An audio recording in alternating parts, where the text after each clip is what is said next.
Proclamação do Evangelho de Jesus Cristo segundo João. Glória a vós, Senhor. Naquele tempo, as autoridades dos judeus começaram a discutir entre si. Como pode este homem dar-nos sua carne para comer? E Jesus respondeu a eles: Eu garanto a vocês, se vocês não comem a carne do Filho do Homem e não bebem o sangue, não terão a vida em vocês. Quem come a minha carne e bebe o meu sangue tem a vida eterna, e eu o ressuscitarei no último dia, porque a minha carne é a verdadeira comida e o meu sangue é a verdadeira bebida. Quem come minha carne e bebe o meu sangue vive em mim, e eu vivo nele. E como o Pai que vive me enviou, eu envio pelo Pai.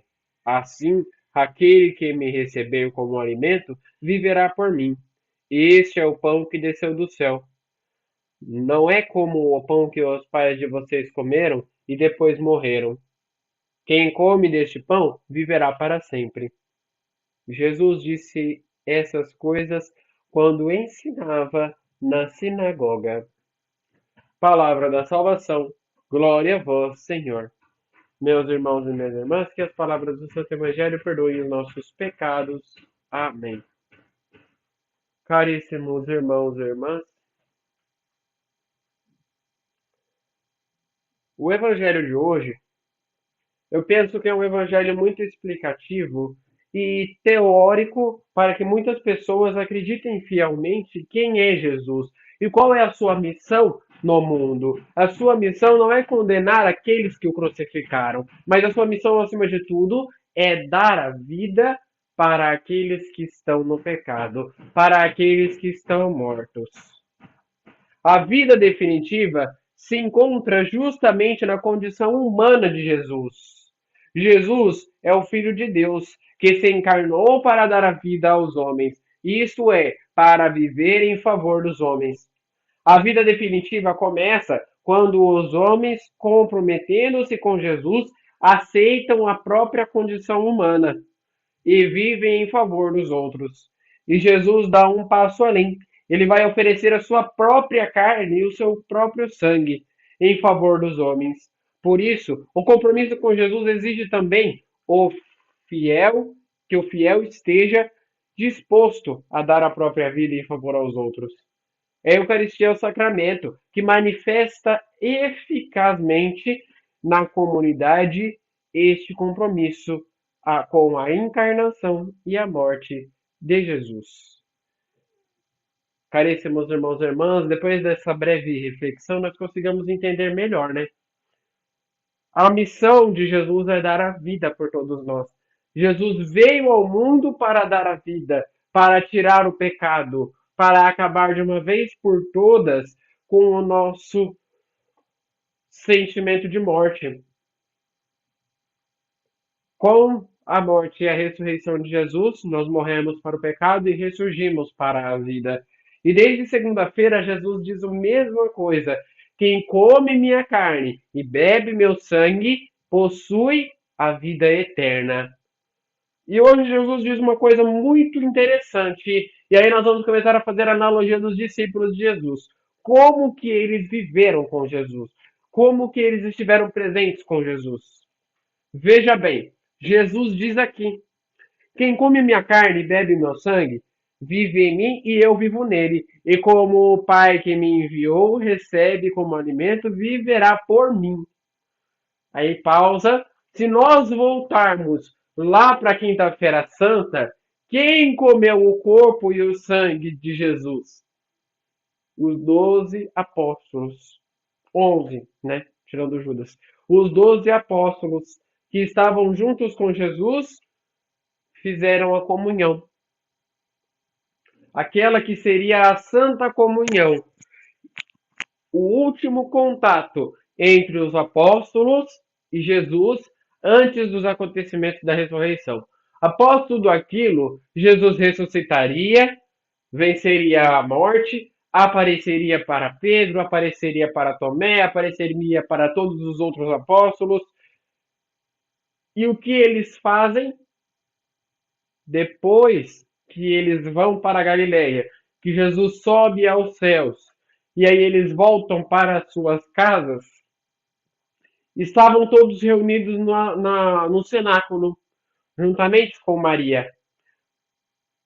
E aí então eles recebem o Espírito Santo. Com detalhe, as mesmas palavras que Jesus disse: como o Pai me enviou, eu também vos envio. Quem lembra desse evangelho?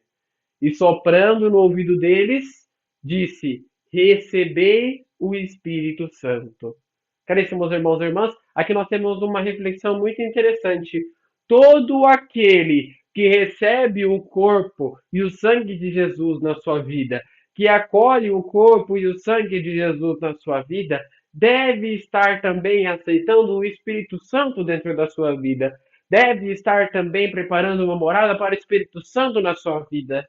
Deve também preparar um local para o Espírito Santo na sua vida. Deve ter a certeza de que o Espírito Santo está na sua vida.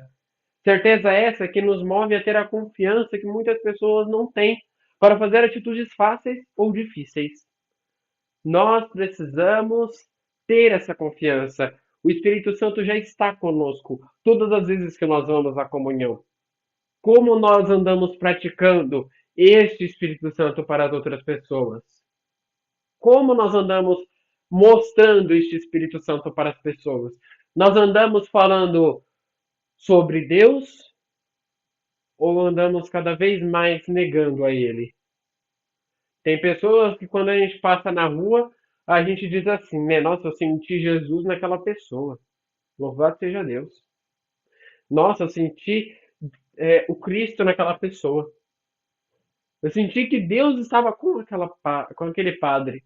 Eu senti que Deus estava com aquela irmã. Eu senti que Deus estava com aquele ministro. Eu senti que Deus estava. Né, essa frase que muitos utilizam.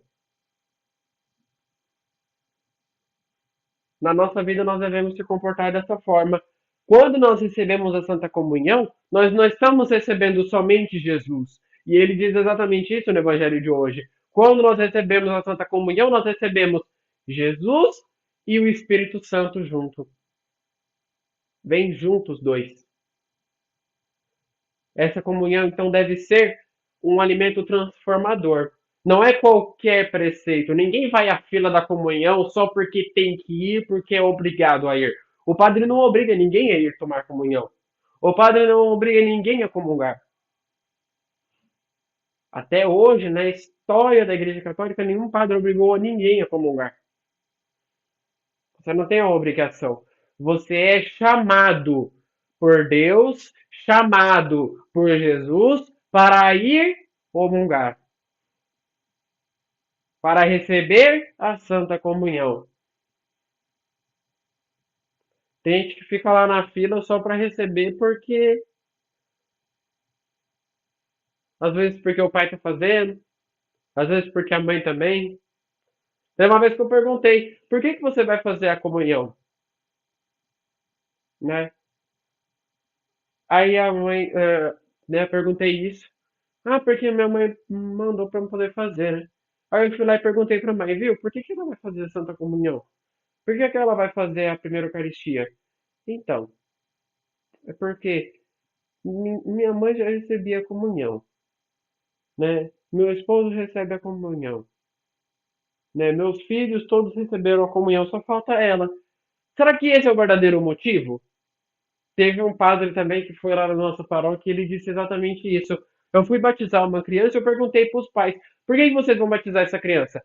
Ah, porque eu fui batizada, né? Minha mãe foi batizada, eu queria batizar ela também. Não é esse o verdadeiro motivo. Jesus não está querendo que siga um preceito, que siga uma regra. Você foi batizado, agora você tem que batizar outro. Não. Jesus quer que com o seu batistério ou com a sua primeira Eucaristia, você ensine, seja o seu filho, seja o seu afilhado, né, aquele que você escolheu, aquele que a pessoa escolheu para que você se tornasse padrinho dessa pessoa.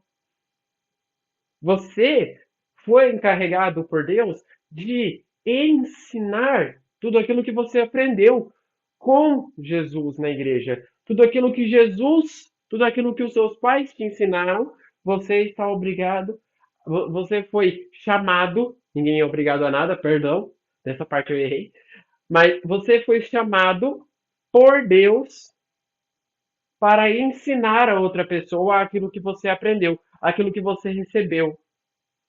Por isso que é interessante um detalhe. Somente pessoas que receberam o crisma podem ser padrinhos da Igreja Católica. Por que, que eles deixam esse detalhe?